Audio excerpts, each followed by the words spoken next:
Oh, glória! Aleluia! Paz do Senhor Jesus, igreja! Amém! Que alegria! Eu fico muito alegre quando eu posso estar aqui. Eu quero agradecer mais uma vez a honra do convite, porque de verdade é um convite muito honroso. Enquanto nós estávamos em adoração, louvando ao Senhor, eu estava ali e eu dizia: Senhor, essa igreja, ela é uma igreja tão abençoada, porque quando nós estamos aqui, a gente sente como uma das últimas canções que foram entoadas aqui, ela nos afomenta de Deus, né? Todas as vezes eu quero dar esse testemunho, eu preciso ser fiel a esse testemunho sobre essa igreja e dizer que de todas as vezes que eu tive a oportunidade, tenho de estar aqui, eu venho aqui e no culto eu sou fomentada de uma forma como se fosse uma nova convertida, sabe? E isso é a presença do Espírito Santo de Deus nessa casa.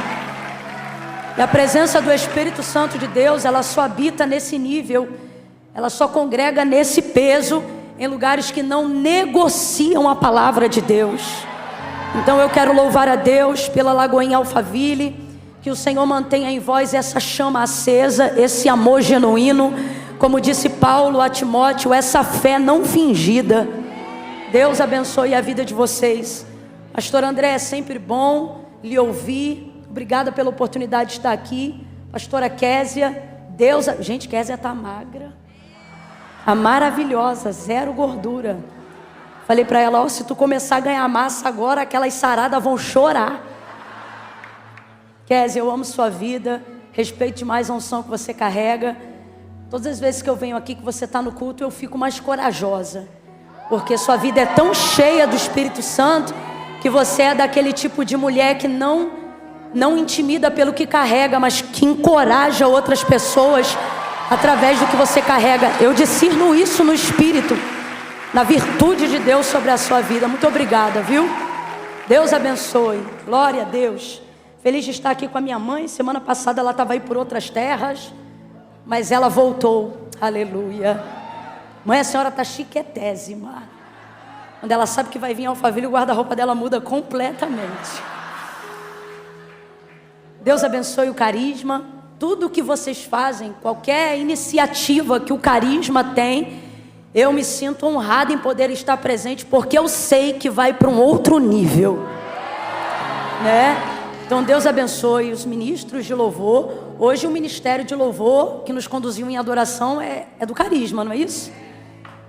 Eu vi que tinha um sal, um negócio assim. Deus abençoe toda essa igreja. Abra comigo a sua Bíblia no livro de Atos dos Apóstolos. Oh, aleluia! Capítulo de número 9. Livro de Atos dos Apóstolos, capítulo de número 9. Gente, eu estou tremendo. E não é frio e nem covardia. É um temor do Senhor que repousa sobre nós nessa noite.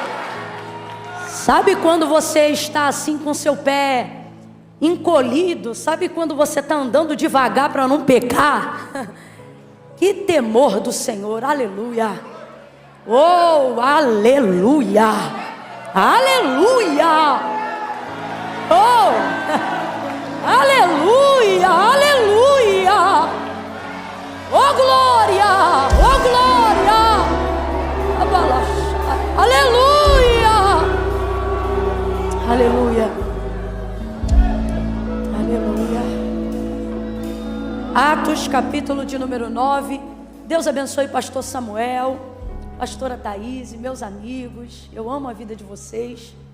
Tê-los aqui na primeira fileira me anima, porque eu sei que se ninguém der glória a Samuel e Thaís, marcha e tudo. Amigo é assim, né? São meus amigos preciosos. Deus abençoe. Que honra tê-los aqui. Vamos falar da palavra hoje, irmãos. Sempre falamos, mas vamos dar mais ênfase hoje do que sempre, em razão de tudo que está sendo preparado aqui. Está sendo preparado, não sei se você está entendendo, mas nós estamos aqui num sábado à noite de apontamento para uma oportunidade que o Seminário Carisma está abrindo, que, se eu não me engano, é para esta segunda-feira que começa, não é isso? E isso me alegra muito a alma, porque nós estamos vivendo dias muito difíceis. Por exemplo, enquanto eu estava ali assentada e ouvindo o que o Espírito de Deus está para compartilhar conosco nesta noite, o Senhor falava comigo que agora mesmo, enquanto nós estamos aqui debruçando sobre a palavra de Deus, agora mesmo existem pessoas utilizando esse mesmo tempo para reescrever aquilo que você conhece como texto sagrado, excluindo, incluindo, colocando, retirando. E não são pessoas ignorantes que estão fazendo isso agora mesmo. São pessoas extremamente estudiosas, que meticulosamente debruçam sobre o texto sagrado. Não como alguns aqui de vez em quando vêm na igreja, mas que estão devotando a sua vida a debruçar sobre a palavra de Deus, meditando de dia e de noite, não com fé para a libertação, mas objetivando a mudança de cada texto que revela as suas trevas quando a luz se manifesta. Porque a palavra diz que Jesus é o Verbo, e diz que o Verbo é a luz. E ele foi odiado, e nós também seremos, não por falta de afinidade, abre aspas, com os nossos iguais. Quando eu digo os nossos iguais, estou falando dos seres humanos. Mas seremos odiados porque a luz, assim como quando Cristo veio, manifestou-se nas trevas, e as trevas não a compreenderam. E por que não? Porque suas obras eram mais. Todas as vezes que a palavra de Deus é manifestada, ela lança luz, revelação, entendimento a tudo que está em trevas, a tudo que está em oculto. Então veja, porque algumas pessoas não só não concordam, mas odeiam, repelem e trabalham contra aquilo que a palavra de Deus diz, porque a palavra de Deus manifesta luz sobre as suas obras que estão nas trevas, que de acordo com a palavra de Deus são mais. Então, a fim de que suas obras não sejam manifestadas ao mundo, eles querem que haja uma mudança. Para quê? Para que não haja denúncia, para que não haja mudança de comportamento, para que não haja opinião ou oposição ao pecado. E aí eu me pergunto, o que nós estamos fazendo? Estamos dedicando o mesmo tempo ou achando que esporadicamente lendo um texto da Bíblia, como se fosse uma caixinha de promessas, tirando um texto aleatório, sem estudar texto, sem estudar contexto, tornando-se totalmente vulnerável, aberto a pretextos para a heresia, acreditamos que com isso será o suficiente para combatermos um levante tão bem orquestrado quanto a palavra de Deus? Irmãos, eu preciso ser honesta como pregadora do Evangelho da Verdade. Ler a Bíblia uma vez por dia não será o suficiente para te tornar apto para argumentar a razão da sua fé quando você for questionado. E não sou eu que estou dizendo isso, a palavra que eu estou reproduzindo é apenas a repetição do que disse o apóstolo Paulo quando orientou a igreja de Cristo e os cristãos, dizendo o seguinte: estejam prontos para argumentar. Não é para brigar, não é para discutir, não é para fazer escândalo, mas é para argumentar qual é a razão da vossa fé. Então esta história de que o que cremos não se discute, como se fé fosse uma questão sentimental e não bíblica, não é verdade.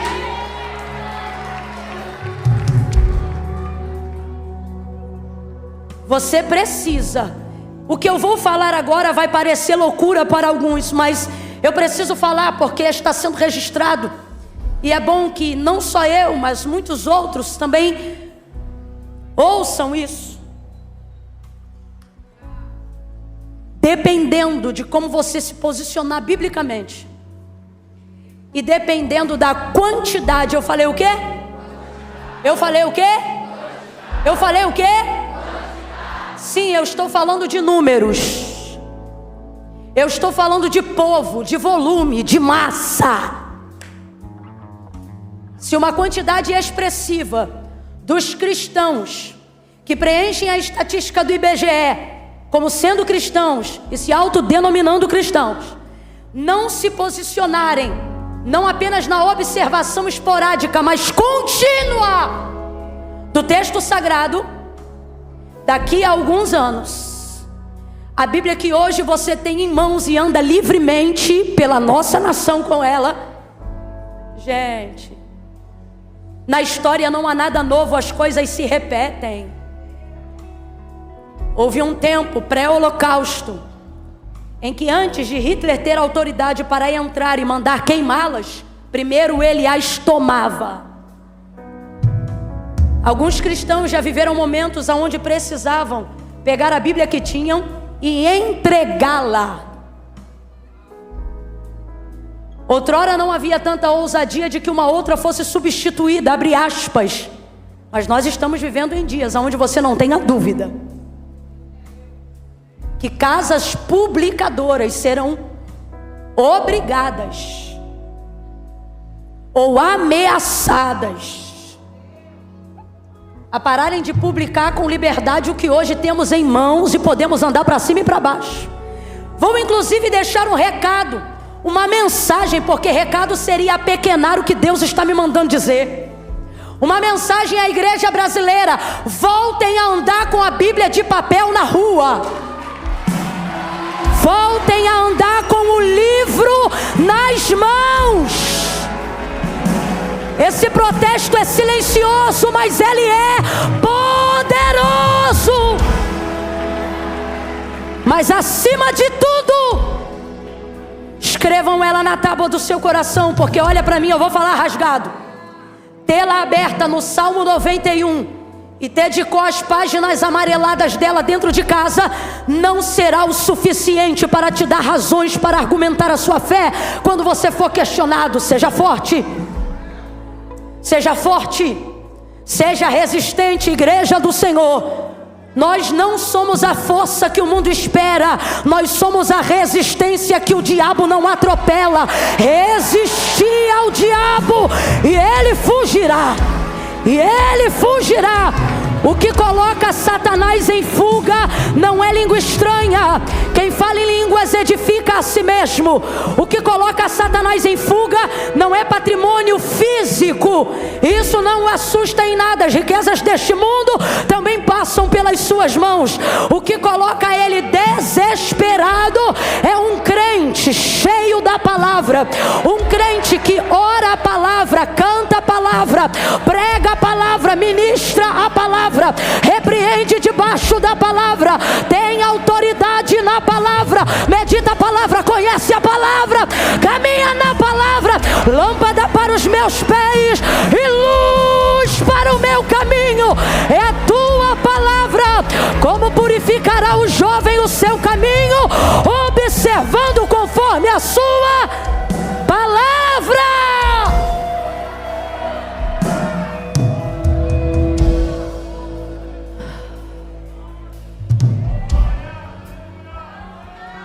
Olha para o seu irmão, que eu não vou comer esse rolo sozinha não. Olha para o seu irmão e diga assim para ele: leia a Bíblia. Diga assim: leia ela toda. Ela é um livro. Diga para ele ou para ela: leia de Gênesis a Apocalipse. Diga aí o que você não entender, estude, leia de novo, e de novo, e de novo. Leia a Bíblia. Leia a Bíblia.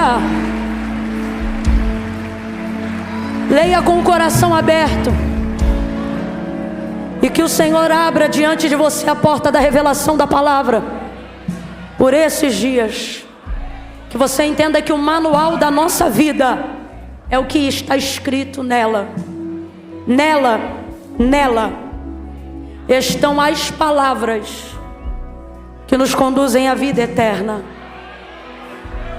Jesus foi chamado de Verbo, o Verbo vivo, que se fez carne. O que é verbo? O que é verbo?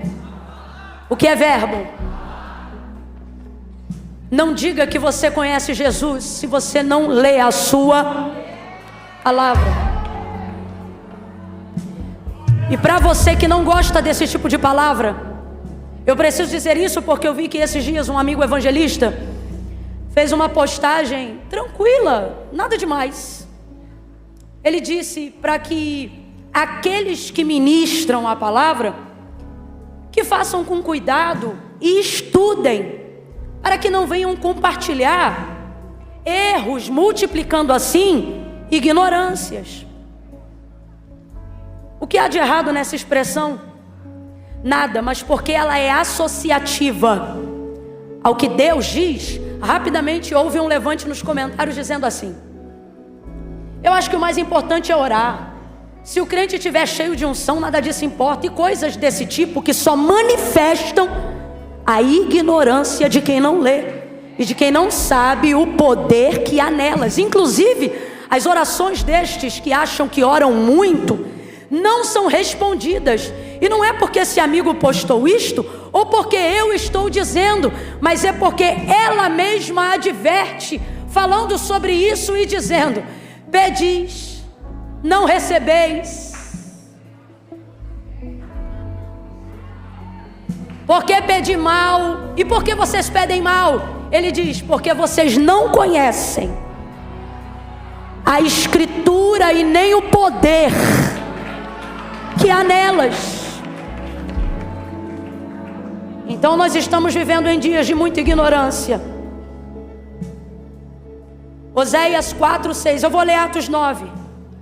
Oséias 4:6, o que está escrito lá? Meu povo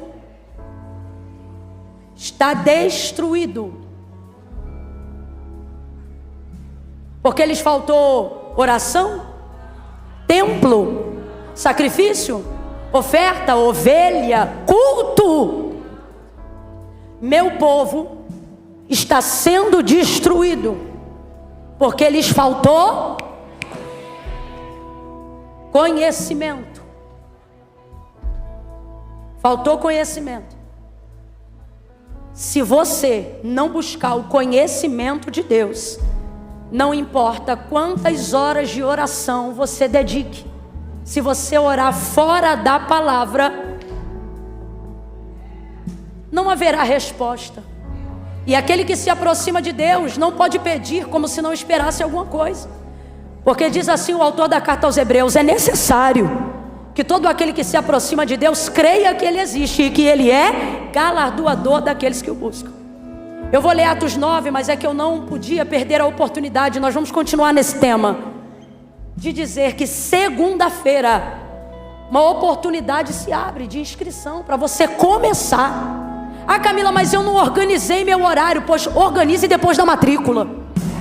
Coloque a sua inscrição ou o curso como prioridade e encaixe os outros horários depois.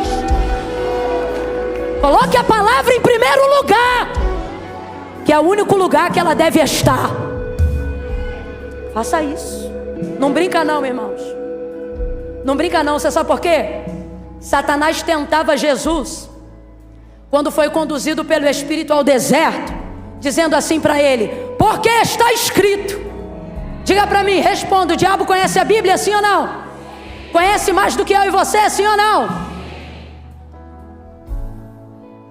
Ele sabe o que está escrito. E quando ele quer desviar um crente, ele não aparece de chifre e cauda. Ele aparece usando os textos, fazendo sua mente ficar confusa. E somente a mente de quem fica confusa? A mente de quem só viveu decoreba e não estudou. Vou falar rasgado. Isso aqui é uma verdade. Olha o que ele dizia: porque está escrito. Mas olha como Jesus respondia: mas também está escrito. Olha para quem está do teu lado e diga: você tem que ter o também. O que é o também? Eu não sei só o que eles usam para dissuadir a minha fé. Eu sei o que eu posso usar para argumentar contra o engodo do maligno. Está te faltando um também.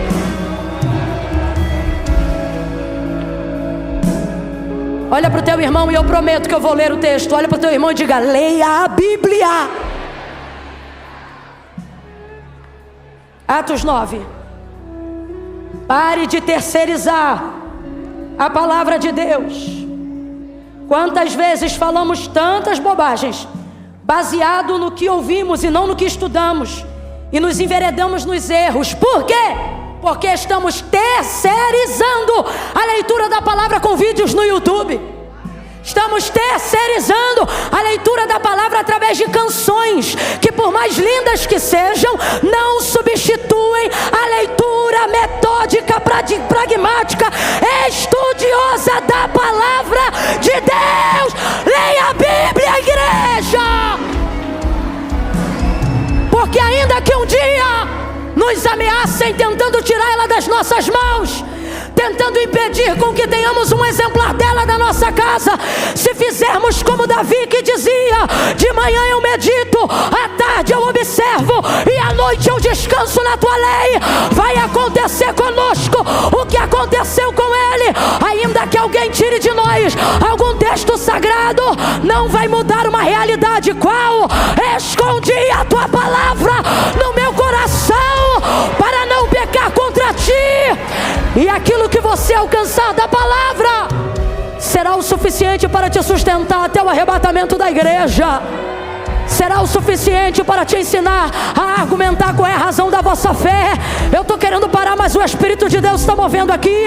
E o que Ele está dizendo é: igreja, até quando vocês vão deixar aqueles que mal conhecem a nossa cultura, aqueles que mal conhecem a nossa realidade, aqueles que não sabem nada sobre as Sagradas Escrituras, falarem e intervirem como se conhecessem a Bíblia? São desviados, apostatados, pecadores não arrependidos, que vivem por aí falando: ah, mas está escrito assim, está escrito assim. Eu nunca vi isso ou aquilo na Bíblia. Está na hora da igreja abrir a boca e dizer: nunca viu, porque você só leu o que te convinha, e usar o que disse Jesus quando confrontou Satanás no deserto. Mas também está escrito. Argumenta, igreja, argumenta, igreja, vai para cima com a palavra, igreja. Mas também, oh meu Deus, olha de novo para esse crente, diga para ele: leia a Bíblia.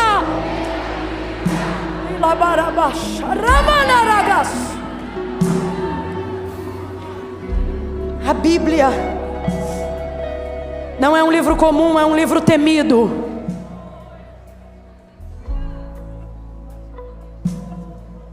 Você tem uma espada cortante nas mãos. Não tente espiritualizar o que você precisa estudar. Eu vou repetir, porque se você não gravar mais nada do que eu falar daqui para frente, isso aqui já vai ser o suficiente. Não tente espiritualizar o que você precisa estudar. Os comentários da rede desse meu colega diziam: tem que orar, tem que jejuar, tem que isso ou que aquilo. Aí eu não aguento, eu tenho que ir lá em Oséias de novo. Eu não aguento. Eu não aguento, porque minhas palavras são falhas, mas a dele não. Oséias 6, há um convite do profeta dizendo: vinde e tornemos para o Senhor, porque Ele nos despedaçou, mas nos sarará. Fez a ferida, mas a ligará. Ele está falando isso aqui. Agora, uma das coisas que me admira no texto é o versículo 6 do capítulo 6, que diz assim: pois misericórdia quero e não sacrifício, e o conhecimento de Deus mais do que os holocaustos. Versículo 3: conheçamos e prossigamos em conhecer ao Senhor. Como a alva será a sua saída, Ele virá a nós como a chuva seródia que rega a terra.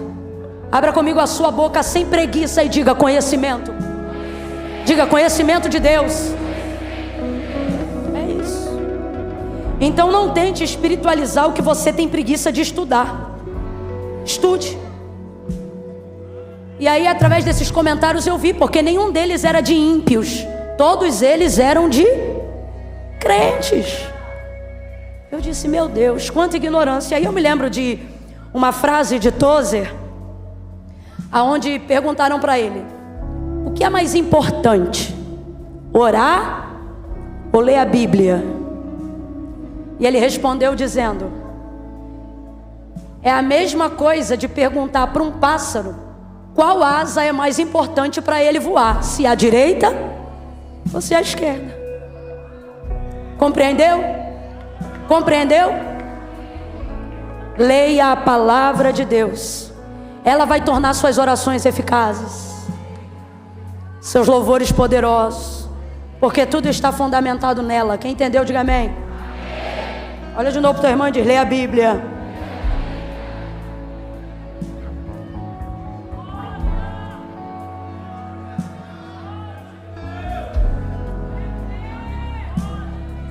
Atos capítulo 9.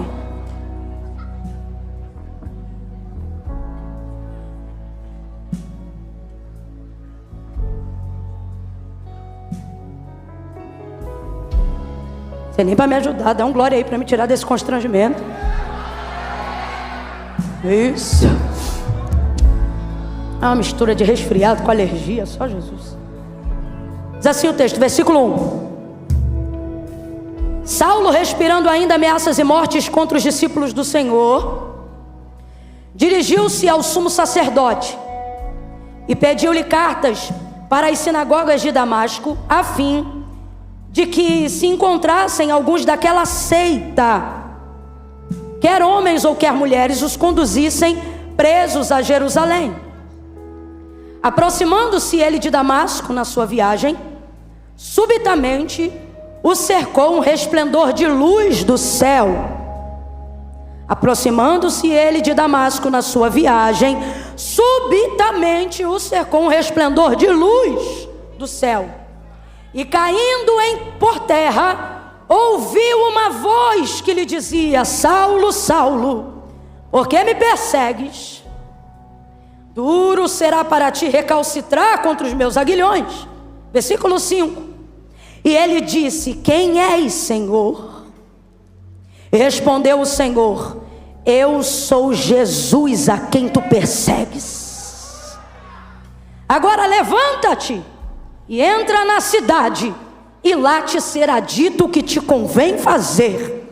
E os homens que iam com ele pararam espantados, ouvindo a voz, mas não vendo ninguém. E Saulo levantou-se da terra e, abrindo os olhos, não via coisa alguma. E guiando-o pela mão, o conduziram para Damasco. E esteve 3 dias sem ver, e não comeu e nem bebeu. Vamos continuar. E havia em Damasco um discípulo chamado Ananias. E disse-lhe o Senhor em uma visão: Ananias! E ele respondeu: eis-me aqui, Senhor. E disse-lhe o Senhor: levanta-te e vai à rua chamada direita e pergunta em casa de Judas por um homem de Tarso chamado Saulo, pois ele está orando. Era para ter dado um glória a Deus. Ele já está mais convertido que eu e você. Tem nem 3 dias de conversão e o menino já está orando. Numa visão ele viu, ou seja, enquanto orava, Numa visão ele viu que entrava um homem chamado Ananias e punha sobre ele a mão para que ele tornasse a ver.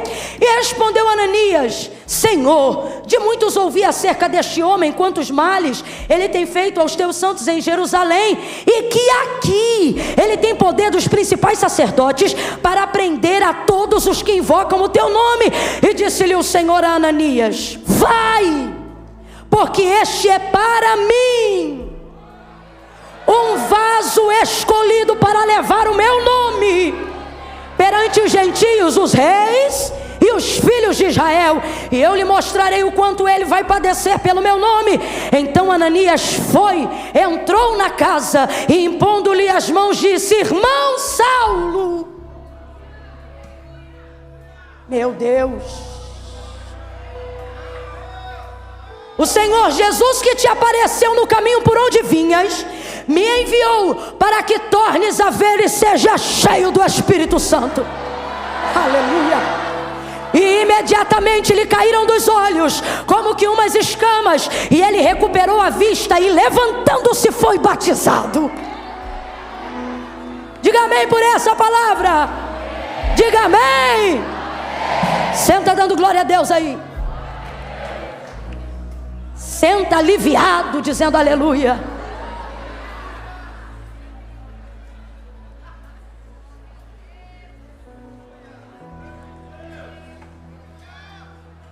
E vocês não reclamam de estar sentando só agora não, porque dá uma olhada lá para trás. Tem gente que não pode sentar nem agora. Está em pé, mas está aqui pela palavra. Que a palavra a qual vocês honram venha a honrar também. Que vocês sejam livres de todas as dores, artrose, tudo aquilo que vem contra a sua articulação, seus músculos. Senhor, se quiseres manifestar a tua cura hoje, começa por quem está em pé, Senhor. Começa por quem está em pé, Senhor. Aleluia. Aleluia. Ó, preste atenção. A conversão de Saulo você leu comigo, então eu não preciso usar muito tempo contextualizando, porque você leu a narrativa do contexto toda comigo.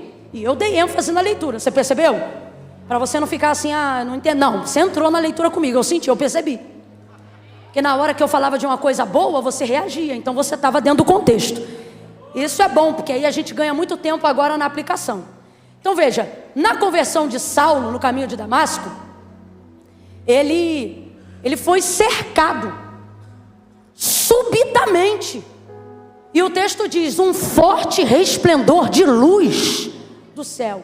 E daquela luz saiu uma voz: Saulo, Saulo, por que me persegues? Responda para mim, quem era a luz?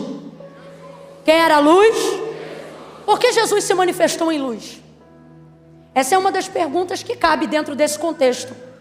Porque, por exemplo, quando Deus se manifestou para revelar o chamado de Moisés, Êxodo capítulo 3 na sarça, ele, por exemplo, não se revelou em manifestação de luz, mas num fogo que queimava na sarça, mas não a consumia. Isso também fala sobre uma manifestação de Deus para a revelação de um chamado. Mas no caso de Saulo, você não vê nenhuma manifestação que varia sua forma no sobrenatural. Mas essa manifestação, ela aponta de maneira tremenda tão somente para Cristo como Senhor. E por que a gente tem certeza disso que a gente está falando aqui agora? Porque quando João vai escrever a biografia de Cristo, diferente de todos os outros discípulos, evangelistas, apóstolos, ele vai começar a narrativa da biografia de Cristo de um jeito totalmente diferente de todo mundo. Ele não começa no ventre de Maria. Ele não começa falando sobre o anúncio de Gabriel. Talvez isso se dê pelo nível de proximidade que João exerceu ao longo do ministério, ou do cumprimento do ministério de Cristo aqui na terra. Você vai perceber que no maior momento de dor de Cristo, só lhe sobrou João no Calvário, com Maria, sua mãe, e mais algumas mulheres. Houve em algum momento alguma dispersação de todos aqueles que eram seus mais chegados, exceto João. Talvez por isso ele revele com tanta autoridade no texto sobre si próprio, quando ele fala alguma coisa do momento dele com Cristo, dizendo: o discípulo a qual Jesus amava. Só que isso só aparece no texto que ele escreve. E isso é interessante, é uma perspectiva que ele tem. Ele considera que há nele a certeza desse amor, talvez pela entrega da sua proximidade. Por exemplo, na celebração da última ceia, quando Jesus anuncia que vai ser traído, João encosta a cabeça no peito de Jesus. E há uma solicitação de outros discípulos, como Pedro, por exemplo, para que lhe fosse perguntado quem o trairia, demonstrando um nível de intimidade. Não é que Jesus não desse para os outros, mas é que ele acessava com menos constrangimento. Aí ele encosta a cabeça no ombro, ou aqui na altura aqui desse canto do ombro, que é onde eu imagino, por causa do posicionamento da mesa. E aí ele pergunta: quem é, Senhor? E isso é um nível de proximidade, de intimidade, de alguém que entende que a oportunidade está sendo dada para todos, mas só será desfrutada por quem tem coragem de chegar mais perto. E aí vai ouvindo. E aí ele pergunta. Isso revela de fato uma intimidade, uma proximidade. Então você percebe que João viveu alguns momentos com muita exclusividade, porque chegou mais perto. E um deles, sem dúvida, o épico, o apoteótico de todos, foi o momento da crucificação de Jesus, onde ele se manteve junto até o final. Eu percebo que ele tem um prisma da revelação de Cristo um pouco diferente dos outros que se atém um pouco mais aos fatos. João conseguiu transcender. Por exemplo, nessa biografia de Cristo, o Evangelho de Jesus, segundo escreveu João, capítulo 1, ele não começa a narrativa falando sobre o mensageiro Gabriel, sobre o nascimento de Jesus no ventre de Maria. Ele já começa em Gênesis, considerando que quando Moisés recebeu a revelação da criação do mundo, ele era a pessoa que já estava lá no haja luz. Não sou eu que estou dizendo isso, é o próprio João, ao escrever o capítulo 1, quando ele diz assim: no princípio era o verbo estava com Deus, e o verbo era Deus. Então vamos repetir, presta atenção. No princípio era o verbo estava com Deus, e o verbo era Deus. Então vamos lá, no princípio era o verbo. O que é verbo? Palavra. Então vou te perguntar, o que é verbo? O que é verbo? Só que não é qualquer palavra, é palavra de Deus. A palavra utilizada ali no grego é a mesma palavra utilizada pelo autor da carta aos Hebreus, quando ele aponta que a fé vem pelo ouvir, e o ouvir da palavra de Deus. Perdão, Romanos. Então veja, é essa palavra a palavra de Deus. Então João, abre aspas, está predatando na sua consciência, e para todos nós, a existência de Cristo, não a partir do momento que ele foi nascido do ventre de Maria, mas de acordo com a profundidade do seu conhecimento, em razão da proximidade de Cristo, ele revela a compreensão de que Jesus, abre aspas, já existia, fecha aspas, no haja luz. Camila, eu não estou entendendo, vou falar bem rasgado. Na revelação do texto de João, o que ele está dizendo é que ele não apareceu só no haja cruz, ele já estava presente no haja luz. Ele era a luz que manifesta, que responde, que corresponde. No princípio era o verbo, no princípio era a palavra. Complete aí, verbo, mas ao invés de verbo, diga a palavra, só para sua melhor compreensão. O que João está dizendo no capítulo 1, no princípio era o... Perdão, eu botei a preposição errada. O artigo. No princípio era a palavra. E a palavra era quem? Sujeito aí. Quem era a palavra? No princípio era o verbo, que é a palavra. A palavra era... E aí ele não diz somente isso. Ele diz assim, ó. A palavra estava com Deus. A palavra era Deus. Então eu vou te perguntar, quem é Jesus? Na sua expressão de compreensão. E você só pode responder de um jeito. Por quê? Porque não há nenhuma revelação maior de que Ele é, de quem Ele é, a não ser através da manifestação da sua palavra. Tanto é que na sua carnalidade, quando esteve aqui na terra, não foi conhecido apenas como homem, mas como verbo vivo. Palavra manifestada carnalmente. humanamente. Por isso João continua no mesmo texto dizendo: e vimos a sua glória como a glória do unigênito do Pai. E vimos, sentamos com ela, oramos com ela, conversamos com ela, almoçamos com ela, jantamos com ela, e vimos a sua glória como a glória do unigênito do Pai, cheio de graça, justiça e verdade. Por quê? Porque Jesus é Deus. Por isso João não o vê, ou não dá da sua existência na sua consciência apenas no conhecimento do nascimento de Maria, mas ele data desde o que ele compreende como manifestação da palavra revelada em Gênesis. O que está escrito lá? No princípio, a terra era sem forma e vazia, o Espírito de Deus se movia sobre a face das águas, e disse Deus: haja luz, e houve luz. Volta para João 1. No princípio era o verbo estava com Deus, o verbo era Deus. Ele continua: nele estava a vida. Então diga para mim, a vida está onde? Aonde está a vida?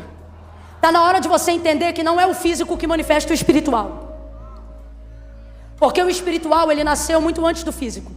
É por isso inclusive que Deus é Espírito. O que a palavra de Deus diz sobre Deus? Que Deus é. Não foi a terra que disse ao Espírito: manifeste a luz. Foi o Espírito que manifestou a sua palavra e disse ao nada: haja luz, e houve luz. Sabe quando você vai dar crédito ao que está escrito aqui? Quando você compreender que não é o comportamento do físico que manifesta a palavra, mas é o comportamento no espiritual que muda o comportamento físico habitual e cotidiano. Não sou eu que movo ela, é ela que me move.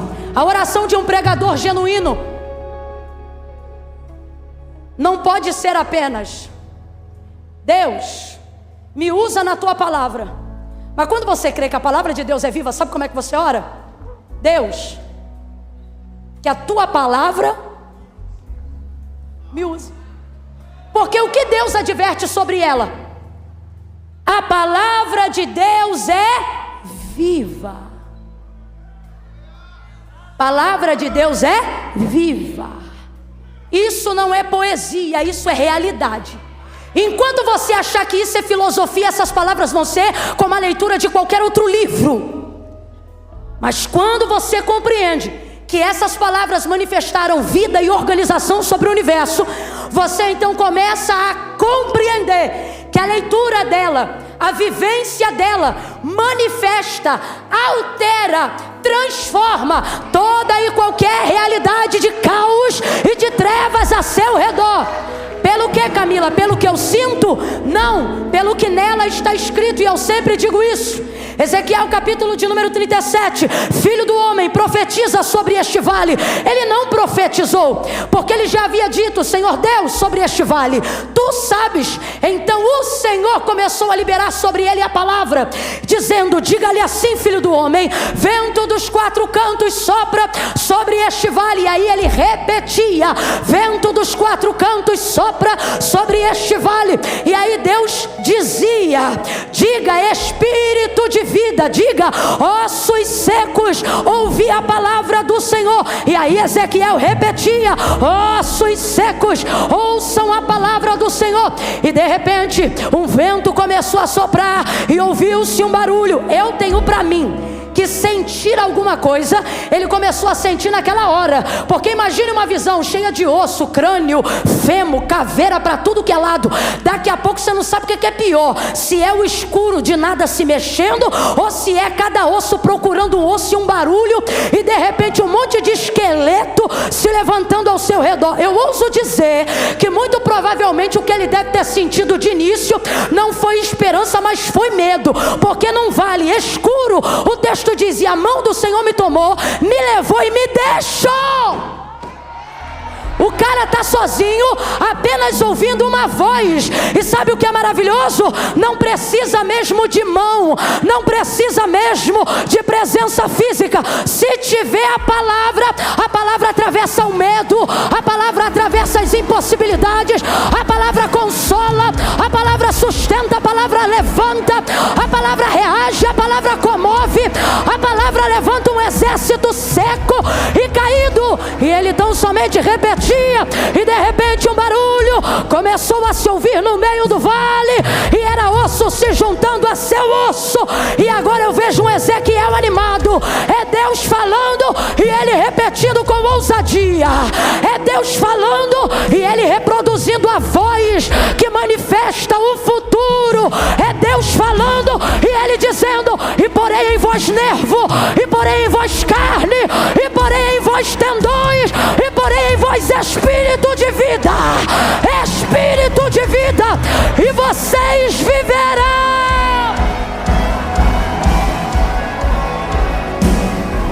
É uma visão. É uma visão que aponta para o estado atual e para o futuro de Israel. Tudo isso vai acontecer na visão a partir do momento que Ezequiel começa a repetir e a manifestar a palavra de Deus, independente do que ele sente. Por quê? Porque quem conhece a Bíblia não manifesta sentimento, manifesta o que a Bíblia diz. Eu não estou dizendo que você não sente, eu só estou dizendo que você não dá voz aos sentimentos que neutralizam a sua fé. Crente, quando sente medo na hora que está orando, não para de orar, começa a gritar. Pode perceber. Abre o olho, levanta. Quem aqui já começou uma oração de joelho e terminou em pé? Marchando. E alguém pensa, que ousadia, e você diz, não, isso aqui é reação diante do medo. Se eu continuasse de olho fechado, eu ia ficar oprimida. E aí levanta, reage. Manifestação da palavra. Tudo isso se deu pela manifestação da palavra. Camila, o que tem a ver isso com Atos 9? Tudo. Você vai entender isso aqui. Deus não aparece para Saulo, Jesus não aparece para Saulo para o seu momento de conversão, de nenhuma outra forma senão num forte resplendor de luz. Volta para Gênesis 1. No princípio era o verbo estava com Deus, no princípio a terra era sem forma e vazia. O Espírito de Deus se movia sobre a face das... Se movia, mas não fazia nada. Eu já disse isso da última vez que eu estive aqui, mas vou repetir para levar-nos ao caminho que Deus abriu para nós hoje. O Espírito de Deus se movia sobre a face das águas, mas não realizava nada, não operava nada. Enquanto o Espírito de Deus, não é das trevas, não é de Satanás, é o Espírito de Deus, se movia sobre a face das águas, ele realizava alguma coisa? Mas é o Espírito de Deus. Mas ele fazia alguma coisa? Não, ele não realizava nada, ele não trouxe à existência nada. Eu não sou contra mover, pelo contrário. Eu sou quase que uma expressão do mover. Se tem uma pessoa, irmão, que tem prazer no mover, Deus é minha testemunha. Olha, eu já fiz coisa que eu só não preciso te contar, porque tu já deve ter visto na internet. De marchar, de ir, de vir, mover. E o mover pode ser de Deus, porque o texto diz que o mover era do Espírito de... mas não realizava nada. Por quê? Porque pode ser mover e pode ser de Deus. Mas é um princípio, está em Gênesis. Pode ser mover e pode ser de Deus. Só que o mover não tem poder transformador.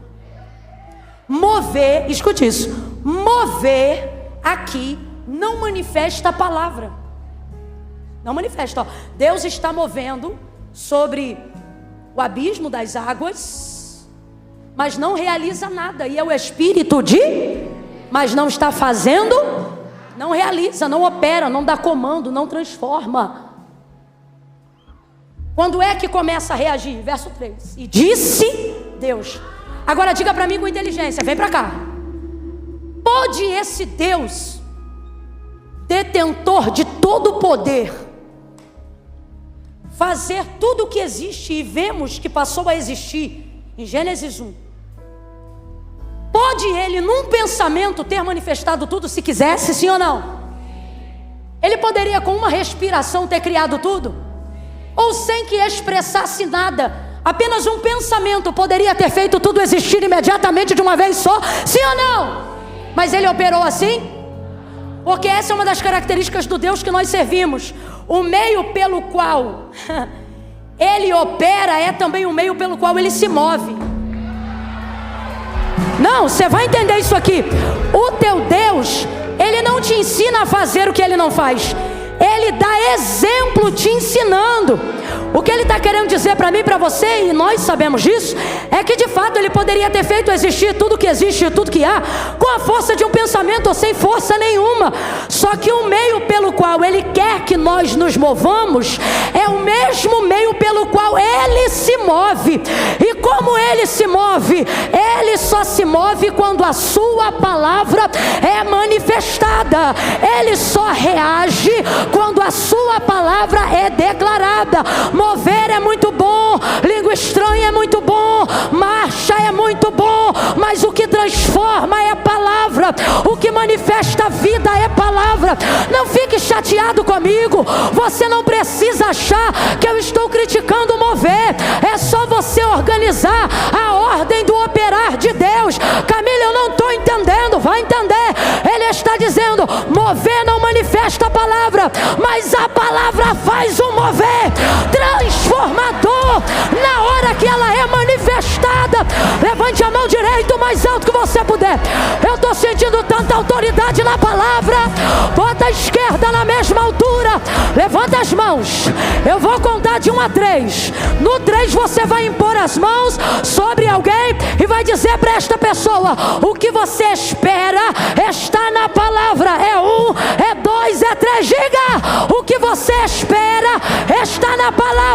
Manifesta a palavra, manifesta a palavra, pregue a palavra, cante a palavra, ore a palavra, louve a palavra, celebre a palavra.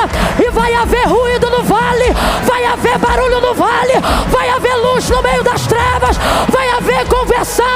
É palavra.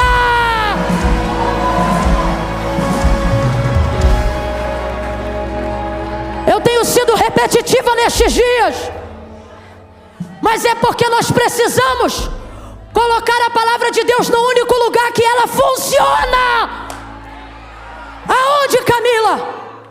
Ela não pode ser o recurso do desesperado, ela precisa ser a escolha do sábio. Palavra. Ah, eu acho. Não, o que a palavra de Deus diz? Davi, por meditar nela sempre, ele dizia assim, Salmo 119, um tributo a ela. Ele dizia: tu me fizeste mais sábio do que os meus conselheiros. Por um único motivo. Qual? Eu provavelmente medito na lei e sou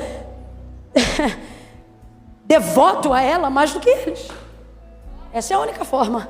Ele diz: tu me fizeste mais entendido do que os anciões à minha volta.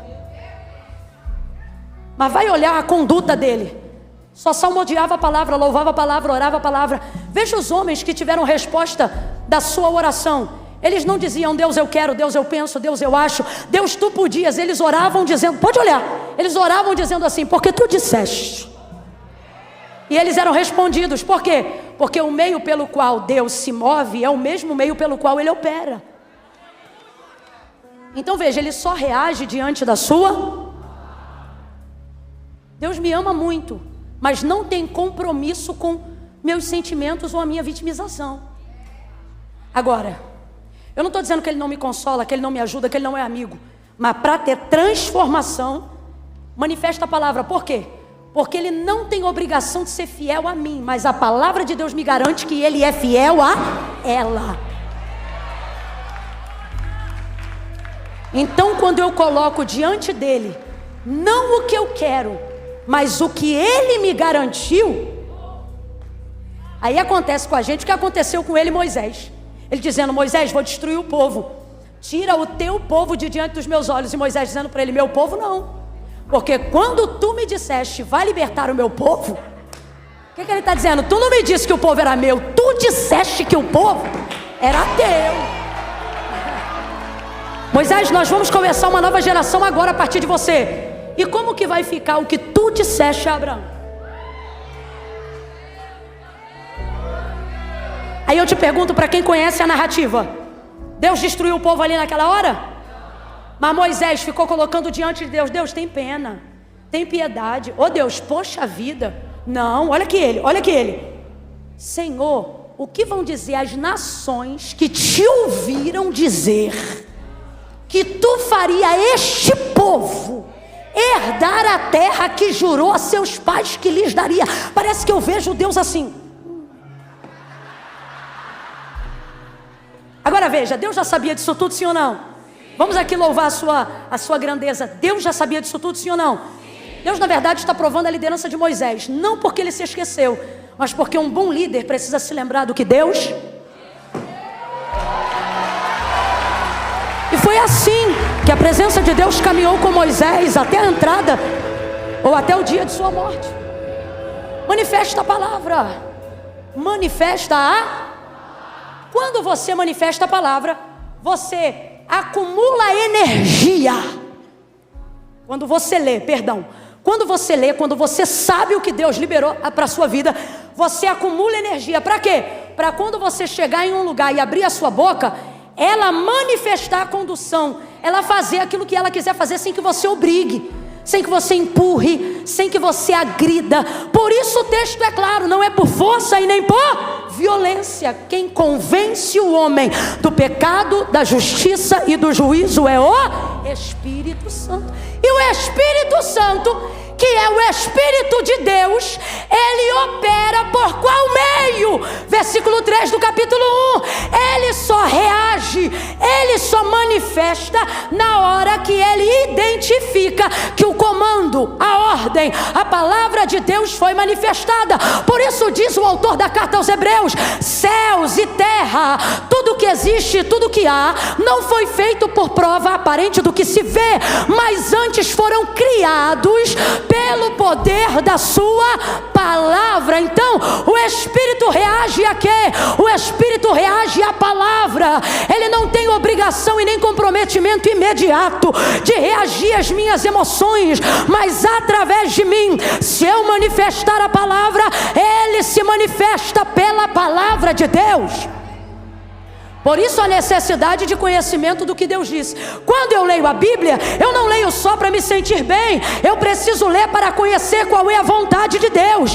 Mesmo sabendo que ela é boa, perfeita e agradável, eu só vou conseguir acessá-la se eu ler as palavras que me conduzem até ela. Quando eu leio a Bíblia, eu não posso ler a Bíblia como uma caixinha de promessa, como qualquer texto aleatório, esperando um conforto. Não, eu preciso ler a Bíblia para compreender de que forma Deus deseja que eu vive, para que quando Ele quiser se manifestar, sua palavra em minha boca seja verdade, e assim o seu nome seja glorificado em tudo aquilo que eu falar em nome dEle. Porque o Senhor apareceu para Saulo em luz.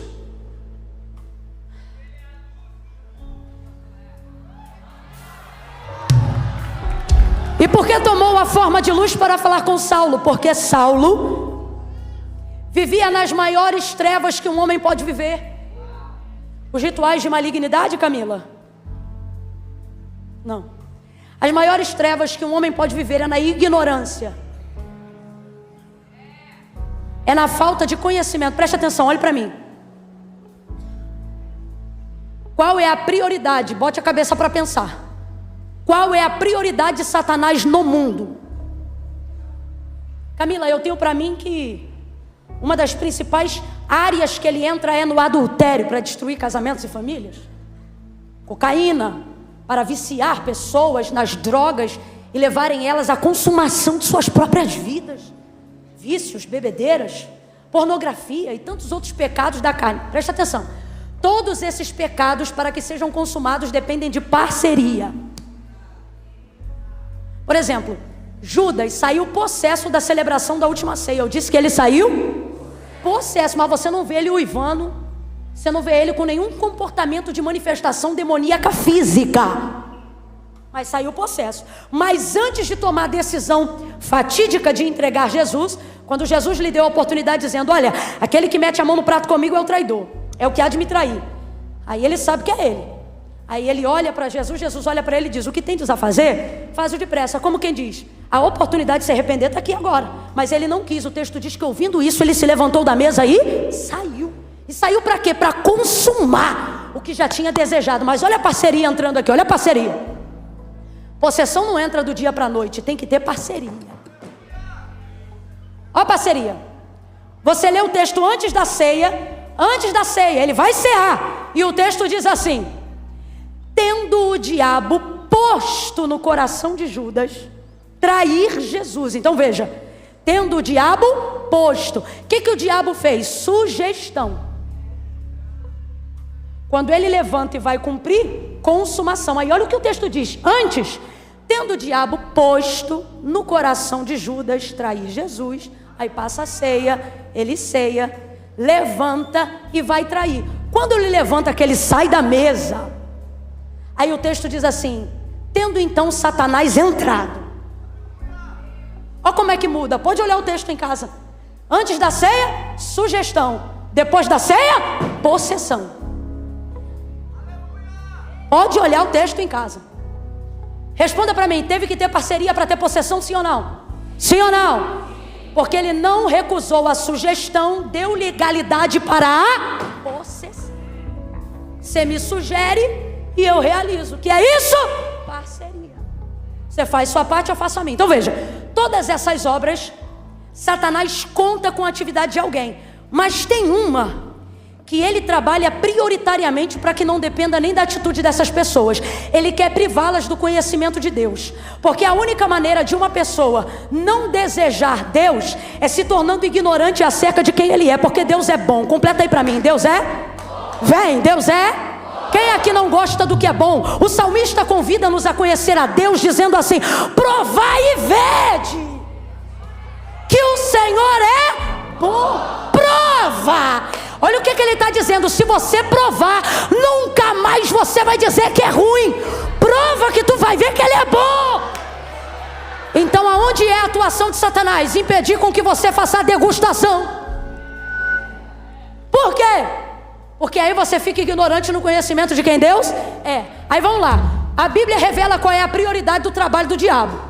Qual é a prioridade do trabalho dele? E o príncipe deste século. Colocou neles vício? Ensinou eles o que é pornografia? E o príncipe deste século cegou o entendimento para que não cheguem ao conhecimento da verdade. Que verdade é essa? Você até confundiu e falou a palavra. Agora olha a manifestação do Filho de Deus: conhecereis. Conhecereis a verdade, e a verdade vos liberta. Aí você pensa assim: a verdade vai me libertar do vício, a verdade vai me libertar dos encantamentos, a verdade vai me libertar das drogas, a verdade vai me libertar da pornografia. Sim, também. Mas a prioridade é o seguinte: a verdade vai libertar a tua mente. E depois que você libertar a tua mente, irmão, é você mesmo que arranca a droga, vai arrancando isso, vai arrancando aquilo pela renovação do vosso entendimento. Você começa a dizer: isso aqui não é para mim, Deus me ajuda, isso aqui não me pertence, tira do meu caminho. Você está entendendo? Uma ação que é chegar ao conhecimento de quem Deus é, transforma toda uma vida para sempre. Então aonde Satanás atua? Na ignorância. Vou fechar o entendimento, não vou deixar ele saber qual é a verdade. A verdade aqui é a manifestação viva da palavra. É por isso que você vê um monte de gente apontando igreja, condenando o pastor, falando mal de crente. Por quê? Porque nunca provou. Mas eu já fui crente. Foi crente, mas não provou. Quem é que já provou e hoje pode até não estar mais em condições de provar, mas tu precisa ver o respeito com que trata a obra de Deus? Por quê? Porque provou. Ele está do lado de alguém que diz: é tudo sem vergonha, ninguém presta. Ele diz: meu irmão, tem gente que presta. Tem igreja. Ele já provou. Não pode ficar mais enganado depois que você chega. Albert Einstein colocou esse comportamento no campo da física. dizendo que a mente que chega ao conhecimento de algo que não sabia, ela é dilatada, e uma vez dilatada, torna-se impossível que ela retorne ao padrão anterior.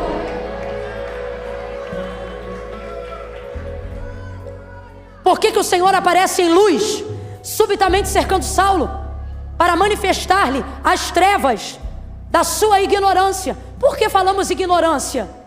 Porque o problema de Saulo é só um: ele não persegue o evangelho por acreditar que o evangelho mereça perseguição, mas por ele acreditar que o evangelho é uma seita e Jesus não passa de um charlatão.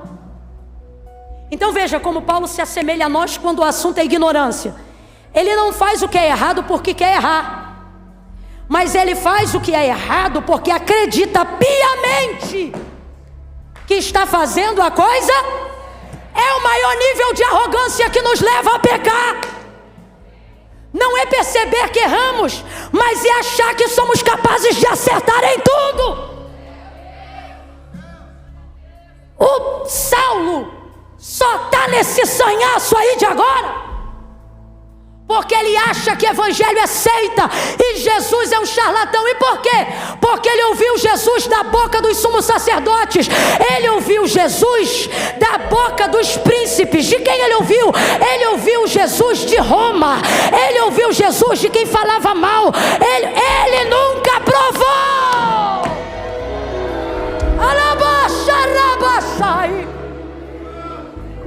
Quem fala mal é porque não provou. E ele segue a cartilha. Ah, é isso, é isso.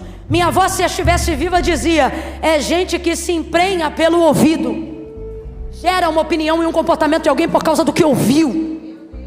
Mas olha que interessante, tudo o que ele ouviu fez com que Jesus o encontrasse, provavelmente para atender o clamor da igreja, porque a igreja que anda com Cristo não dá para imaginar. Olha aqui para mim, deixa eles ouvirem isso no seco, só isso aqui no seco. A igreja que anda com Jesus, a igreja primitiva, aquela igreja que cai na graça, aquela igreja cheia do Espírito Santo, aquela igreja cuja sombra de Pedro, aquela igreja, essa igreja andou com Jesus. Eu estou falando de líderes que foram mentorados 3 anos e meio diretamente pela pessoa de Cristo.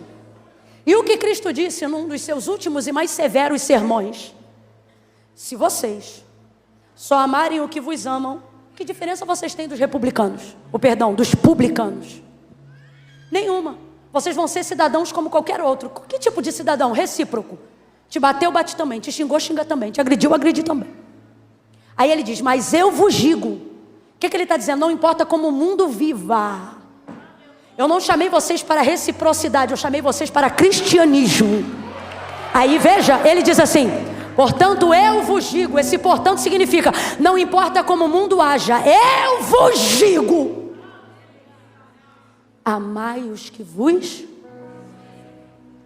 odeiam, orai pelos que vos perseguem. Paulo era quem? Ele era conhecido como um grande o quê? A igreja sabe que ele é um dos maiores perseguidores. Essa igreja está reunindo-se em oração para dizer: mata ele? Você consegue imaginar a igreja primitiva dizendo: Deus, tu não está vendo o que a gente está passando? Rebenta com ele e mostra que tu é Deus, porque é assim que a igreja atual quer orar. Olha a oração, olha o ensino. Se vocês fizerem assim, vocês são iguais. Mas eu vos digo: orai pelos que vos perseguem, amai os que vos. Imagina a igreja vivendo a maior perseguição, reunindo para orar. Eu não consigo ver essa igreja dizendo: mata ele. Eu não consigo ver um Pedro que negou Jesus 3 vezes, orando para dizer: mata os perseguidores. Não, eu acho que ele olha para ele, porque quem tem consciência da sua redenção, quem sabe da onde Deus te tirou, sabe que Deus tira qualquer um da onde estiver. Se você não crê que Jesus salva o mais vil pecador, é porque você ainda não teve uma noção plena de onde foi que Deus te tirou. Ele disse: eu não consigo imaginar Pedro orando e dizendo, mata os perseguidores. Não, eu tenho para mim que a oração da igreja primitiva, sou eu que estou falando, baseada no que Jesus ensinou, haja vista que eles estão colhendo do Espírito, seja, salva Jesus. E sabe por que eu sinto isso? Porque o nome mais conhecido de Saulo não era Saulo, mas era sua variação para o romano, que era o quê? Paulo. Mas quando Jesus encontrou-se com ele, não chamou de Paulo, chamou de... que é a variação do seu nome para o hebraico, que na verdade é Shaul, que significa o quê? Saul, que significa o quê? Pedido foste a Deus. Aí eu vejo Jesus chegando para esse camarada e dizendo assim para ele, Shaul, Shaul. Se você estivesse lendo o Novo Testamento no grego, você ia ler assim, Shaul, Shaul. Essa frase, essas palavras estariam escritas em hebraico. E se a gente fosse traduzir diretamente para o português, seria Saul, Saul, na raiz da sua expressão. Saul, Saul. Então Jesus não está apenas reproduzindo o pedido foste a Deus, mas está repetindo isso 2 vezes. Pedido foste a Deus. Vou parafrasear. Por que está salvando ele, Jesus? Pedido foste a Deus. A pergunta que você tem que fazer, haja vista que a igreja estava crescendo, é que tipo de oração a igreja fazia? Uma igreja como aquela, que tipo de pedidos essa igreja apresentava? Aí Ananias vai dizer, de muitos ouvi. Aí Deus o interrompe, dizendo, o interrompe não, argumenta, dizendo, vai porque ele é pra... Eu não vim aqui saber quem ele é na boca dos outros. Eu vim aqui para te dizer quem ele é na minha boca. Você está entendendo o que a palavra de Deus está manifestando aqui? A palavra de Deus vai converter a vida de um homem, trazendo a ele o conhecimento de quem Deus é, através da manifestação de luz. E naquela luz Jesus vai dizer, quando ele pergunta, quem és, Senhor? Ele vai responder, eu sou Jesus, a quem tu persegues. Agora responda, ele chegou ao conhecimento de quem era Jesus na primeira pessoa, sim ou não? Sim ou não? Sim, analise o texto, sim. É o próprio, Jesus não está dizendo, diga que sou eu na boca de um profeta, não. Jesus está encontrando ele e está dizendo, eu sou Jesus. Então vou perguntar de novo, Saulo está conhecendo Jesus sem intermediários, sim ou não? Está conhecendo ele na primeira pessoa, sim ou não? Quando você conhece ele por intermediários, você precisa de mais tempo. Mas quando você se relaciona diretamente com ele, um encontro basta. Um encontro basta. Rendido ao chão, Jesus não lhe despediu assim, mas disse, levanta-te. Porque na presença de Deus, o seco já passou, já pode voltar. Para a gente fechar junto. Camila, depois que você falar isso, você prega mais 10 minutos. É isso mesmo. 10 tá bom. Levanta-te. Faz um som aí de quem está se levantando. Que som é esse, Camila? É o som forte que você vai fazer agora. Levantando isso.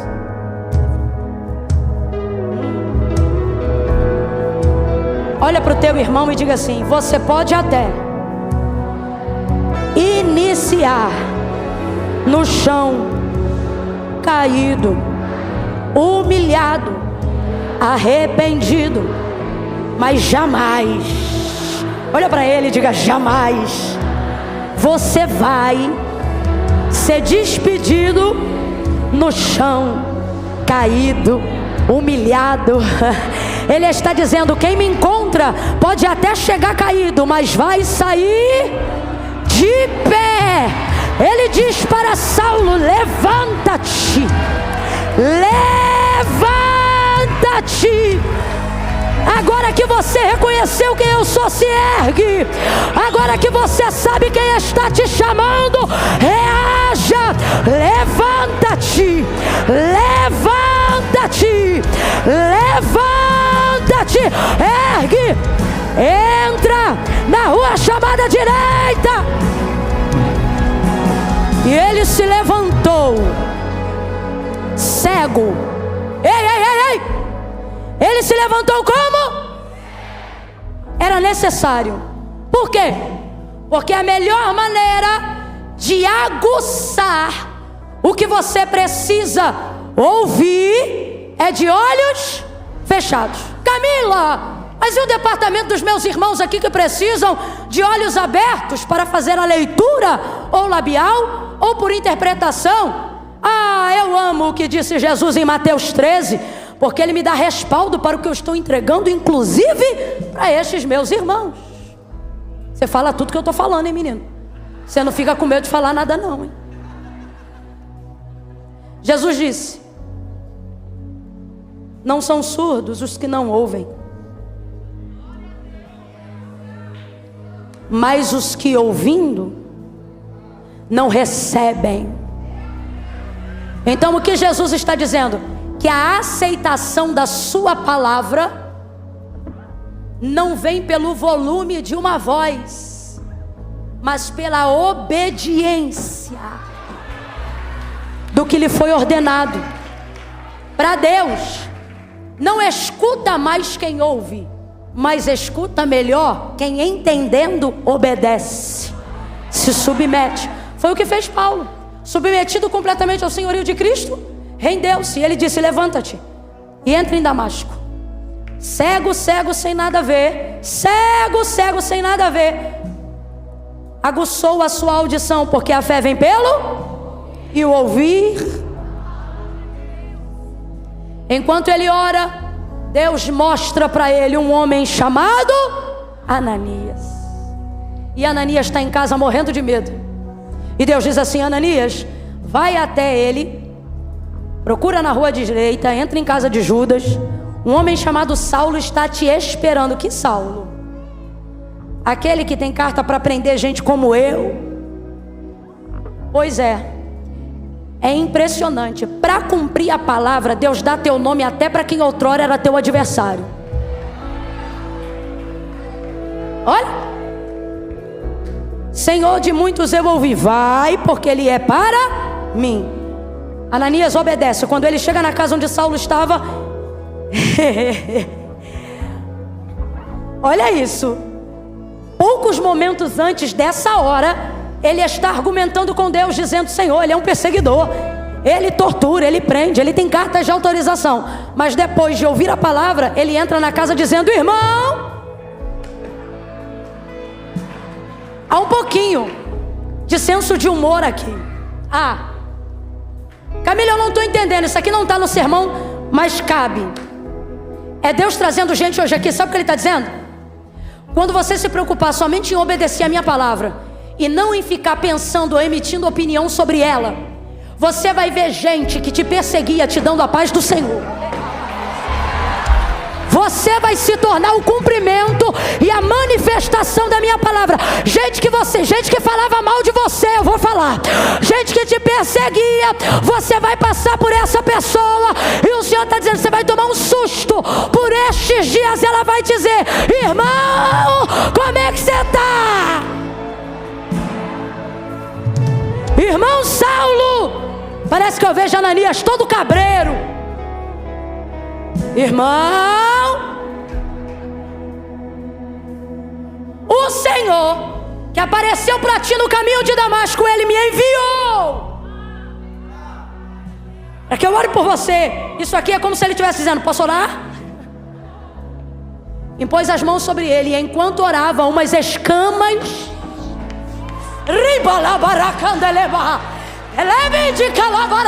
sai.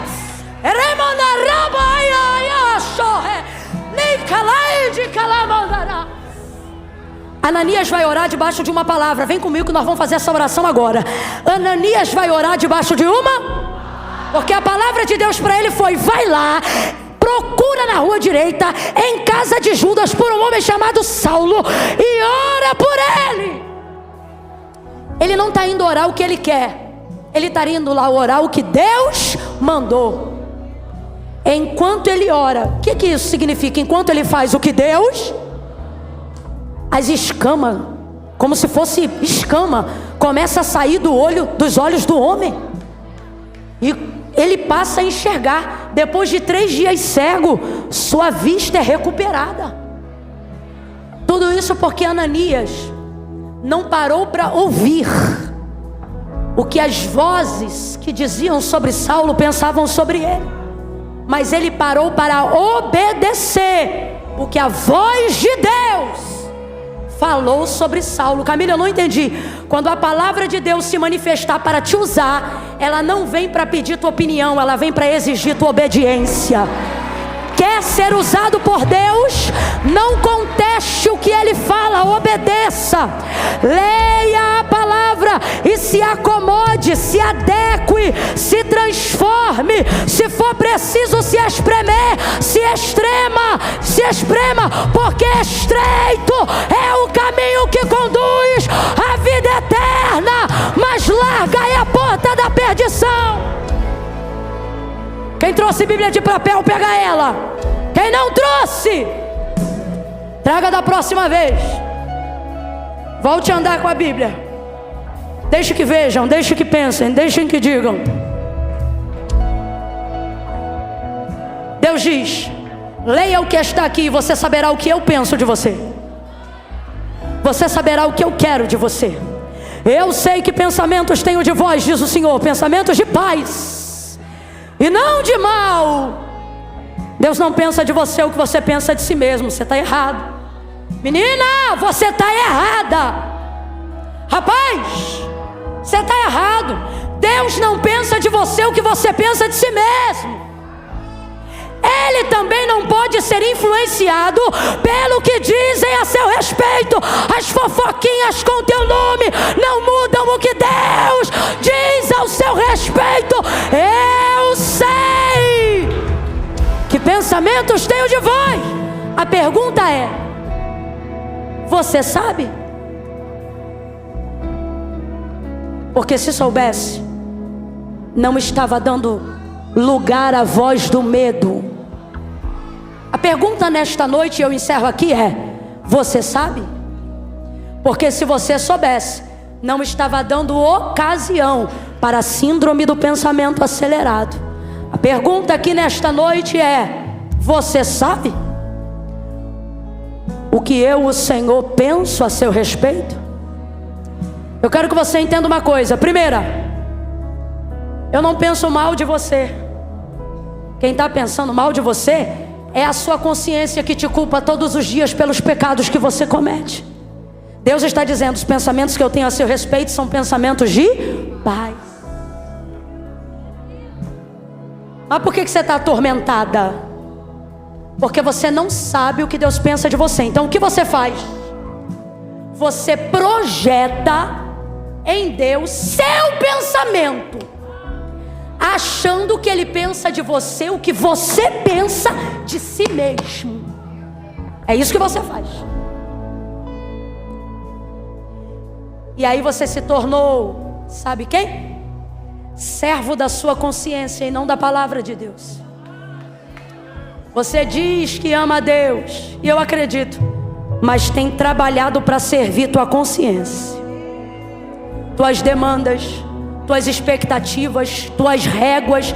Você se tornou o próprio juiz e o próprio carcereiro. Você não tem força para orar, porque você pensa: se eu fosse Deus, eu não me ouviria. E por que você pensa isso? Porque você está sendo dominado pela voz da sua consciência. Você está achando que Deus pensa de você o que você pensa de si mesmo. Aí John Piper vai dizer uma frase que tem permeado meus pensamentos esses dias. E ele vai dizer assim: se o Deus que você diz adorar nunca te confronta, nunca te diz não, é bem possível que você esteja adorando uma versão idealizada de si mesmo e chamando de Deus. Camila, eu não entendi, vou te falar. Você até diz que é servo de Deus, mas se tornou seu próprio ídolo. Vale mais para você o que você pensa de si mesmo. Por quê? Porque se valesse o que Deus disse a seu respeito, você não deixava os seus pecados te manterem distantes. Olha aqui para mim. Quem está encrencado precisa de quê? Um crime. Imagine que você cometeu um crime. A polícia te pegou. A polícia aqui é a consciência, o criminoso é você. Ela diz: vou te levar preso, você só tem direito a uma ligação. E graças a Deus você conhece a primeira pessoa que você liga, ou a primeira pessoa que você contata, é a fim de que esta pessoa traga para o seu processo advogado, alguém para te defender. Aí João vai dizer: filhinhos, não pequeis, mas se pecardes, tendes um promotor, juiz, tendes um advogado. Ele nunca perdeu uma causa, ele nunca perdeu uma batalha, ele nunca advogou e perdeu. Mas por que você não chama ele? Olha para mim. Por que quando você erra, a primeira coisa que você faz não é se aproximar de Deus, mas é se afastar dele? Porque você já não serve mais a palavra, você serve a sua consciência. E a sua consciência te diz: você não é digno, saia da igreja. Você não é digno, não ore. Sujo, imundo, como você ousa cantar hinos de louvor a Deus. E Deus está dizendo: filho, você está encrencado. E quem está encrencado precisa ligar.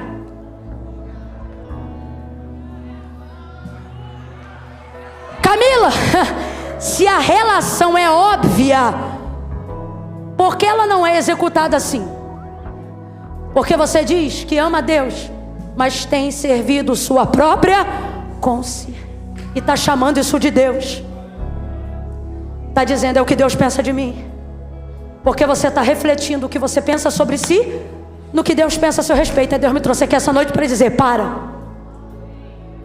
Teus pensamentos não me influenciam, mas os meus definem quem você é.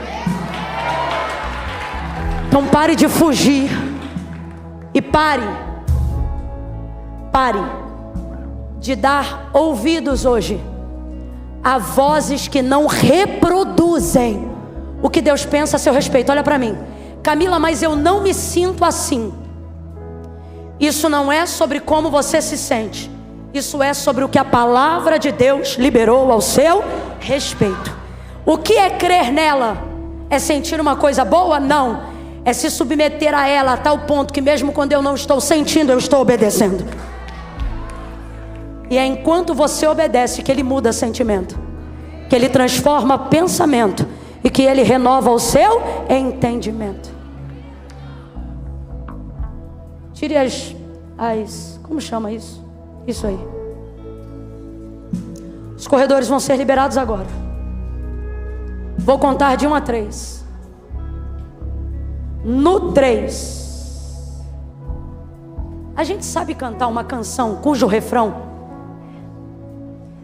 eu acho maravilhoso o jeito que Deus opera. Sempre que a gente vem aqui, a gente termina num Pentecoste, né? Mas olha, a gente não vai terminar hoje com mover, mas com uma palavra que vai transformar. É por isso que eu vou pedir para eles, se eles sabem cantar uma canção que o refrão dela, eu não sei nem se é o refrão. Ai meu Deus, eu sei que tem uma parte dela que diz assim: aquieta minha alma, faz meu coração ouvir tua voz, me chama para perto. Sabe, a gente sabe essa música? A gente, você sabe que são vocês, né? Como é que é o refrão dessa música? Alguém lembra? Ah, é isso mesmo? Essa música tem uma revelação bíblica incrível. Ó, porque na verdade eu descobri que tudo que eu preciso está em ti. Ó, mas meu coração é teimoso demais pra ti. Por quê? Por causa da consciência. Sei que depender de como viver perigosamente, mas eu preciso acreditar e confiar no que eu penso de mim, no que você. Isso é fácil? Não é não.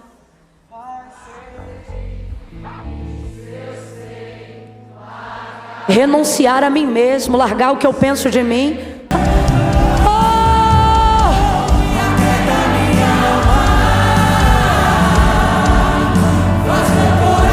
Sai desespero, sai a mensagens de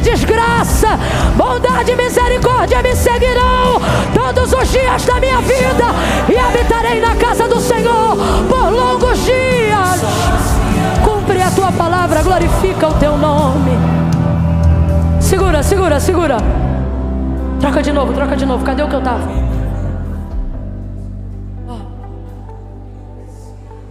Ó. Segura, segura, segura. Segura, segura, segura, segura, segura. Eu quero te chamar para fazer uma entrega. Não de uma parte da sua vida, mas de toda a sua vida. Jesus disse assim: aquele que me confessar diante dos homens, eu também o confessarei diante do meu Pai que está no céu. A confissão pública de fé, ela é necessária. Se tudo que você ouviu aqui, você não só crê, mas demonstra uma fé verdadeira em obediência, você precisa confessar. Porque a palavra de Deus garante dizendo assim: aquele que crê e confessar será salvo.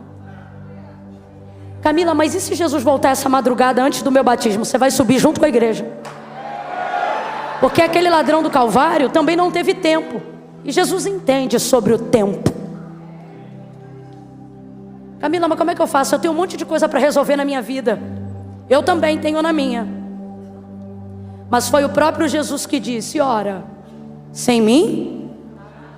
Camila, então como é que eu faço? Eu tenho uma situação para resolver. Vem você e teu rolo.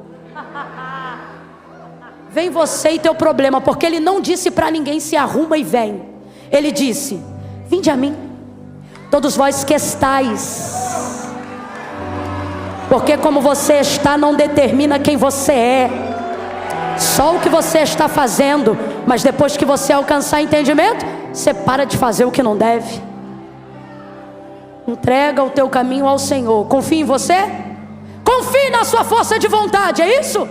Confie nele.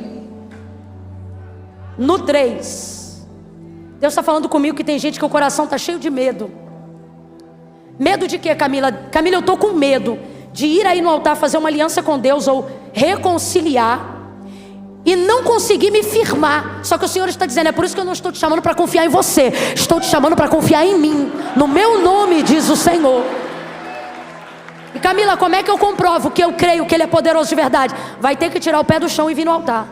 Vai ter que dizer: Senhor, se você tiver, se a gente ainda estiver transmitindo online, e se você estiver acompanhando, escreva no chat ao vivo: estou confessando Jesus como meu Senhor. E nós vamos ligar o seu nome também no livro da vida. Eu conto 1. Cesse a voz da desgraça. Deus está falando comigo que vozes de ameaça têm te cercado de dia e de noite, dizendo: sua vida será marcada por tragédias, por dores. Mas o Senhor está dizendo, e eu conto 2: em obediência eu corrijo a tua rota. E se cumprirá sobre a sua vida o que diz o Salmo 23. Ao término dele, bondade e misericórdia me seguirão todos os dias da minha vida. Eu quero declarar que a partir do momento que você confessar Jesus como Senhor, maldições do passado serão destruídas. E você vai começar a viver a novidade de Deus.